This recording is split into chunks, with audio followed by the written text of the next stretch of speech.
যে দুটি পিস্তল ব্যবহার করা হয় সেই পিস্তল দুটি উদ্ধার করেছি।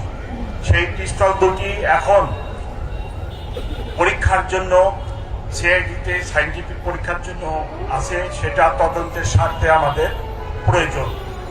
যে মোটরসাইকেলটি ব্যবহার করা হয়েছে সেই সাইকেলটি ডিবি পুলিশ উদ্ধার করেছে।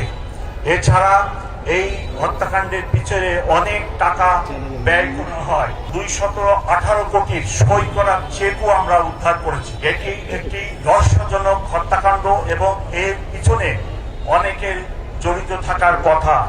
আমরা 10 জনকে অ্যারেস্ট করেছি এবং আমি এখানে বলতে পারতেছি না, তবে এর পিছনে কারা আছে সেগুলো উদ্ঘাটনের জন্য আমরা জোর প্রচেষ্টা চালাচ্ছি এবং অনেক ক্ষেত্রে আমাদের যথেষ্ট অগ্রগতি আছে। আমরা আশা করতেছি আগামী 10 দিনের মধ্যে, অর্থাৎ জানুয়ারি মাসের 7 তারিখের মধ্যে এই মামলার চার্জশিট দিব। এই মামলা সংক্রান্তে আমার কাছে অদ্যাবধি যে তথ্য আছে আপনাদেরকে দিলাম, যতটুকু তদন্তের প্রকাশ করা যায় ততটুকুই বললাম।